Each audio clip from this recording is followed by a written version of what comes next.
Invite a Budget Blinds style consultant to show you how to transform your rooms just by changing your window coverings. Canada's #1 choice for window coverings. Visit budgetblinds.ca today. This is Newcap News with Silvana Benelich. Good evening and thank you for joining us. RCMP in Kitscoty are asking for your help to find a suspect in a weekend hit and run. It happened around 10 o'clock Saturday night on 48th Avenue. Police say a driver who was heading west at a high rate of speed rear-ended another vehicle but kept on driving. The suspect vehicle is believed to be an older model black Chev or GMC truck. It did not have a license plate and will likely have damage to the front driver's door. Anyone with information is asked to call their nearest RCMP detachment.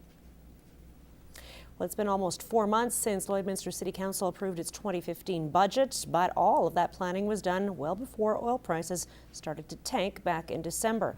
Taxpayers in the border city are mostly affected by Saskatchewan's government, but this year, Alberta's lean budget has made an impact as well. There is some grant funding that we previously got that paid for property taxes that we will no longer be receiving. So those are funds that we had anticipated getting that we're not. So we're doing the final analysis on how much we are going to lose in tax revenue as a result of this change in the Alberta budget. That means the municipal mill rate will likely go up to compensate.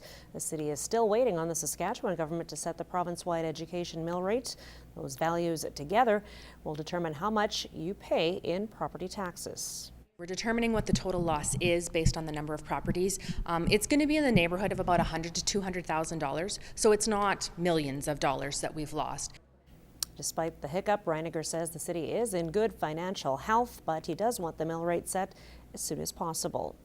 I'm hoping we're getting it set in the next day press and print. Council will vote on the new rates at their next meeting on May 11th. A Supreme Court ruling in Quebec is prompting some cities, including Lloydminster, to rethink the tradition of saying prayers before City Council meetings. Jeremy Thompson has the details. A moment of silence. Time for personal reflection rather than the traditional prayer to open Monday's council meeting. Last week, the Supreme Court made a ruling in a particular part of the country on the prayer in council. 2 weeks ago in Saguenay, councillors were forced to refrain from praying and crossing themselves before each meeting. The Supreme Court of Canada saying it was a breach of religious neutrality. We just used a moment for personal reflection for those in attendance here today. The ruling is specific to council meetings in Saguenay and only bans prayer, which in this case is Roman Catholic. It doesn't prevent the use of religious symbols for decoration, something that won't be an issue in Lloydminster's council chamber. I'm always disappointed whenever we take a step away from acknowledging God and relying on Him. Pastor Doug Bainton doesn't think it's possible to satisfy everyone's beliefs. A moment of silence, may accomplish it on one level, but I don't think that ultimately it serves anybody. He says prayer isn't offensive. It seems that we have become increasingly, and I would guess, or I would believe, oversensitive. I think that we definitely need to have a thicker skin, but I think more so we need to have better insight, better thinking. Although Lloydminster's prayer was about as neutral as a prayer can be, Mayor Saunders says the decision to remove it from Monday's meeting was unanimous, and council will be discussing it further. If you talk to different municipalities, there's all different types of arrangements there.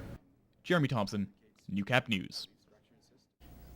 A local youth center will get a chance to feed even more hungry border city kids after getting a major grant from the Realtors Association of Saskatchewan.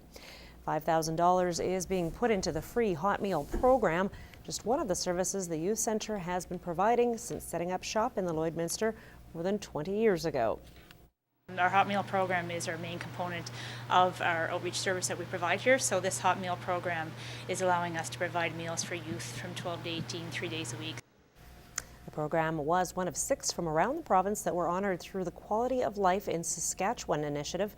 Organizers say charity groups that apply are judged on a number of criteria, including how they support shelter-related services, promote safer neighborhoods, and provide opportunities for at-risk populations. And just sort of, again, building better communities is one of the main, principles of quality of life. So we felt that was a very, very worthwhile endeavor to support in Lloydminster. This is a great place for kids. This is a safe and welcoming place that we provide, keeping kids off the streets, giving them something to do, keeping them out of the trouble. It's just a great place for kids to come and enjoy themselves, have fun, no pressure, just come and have fun and be themselves.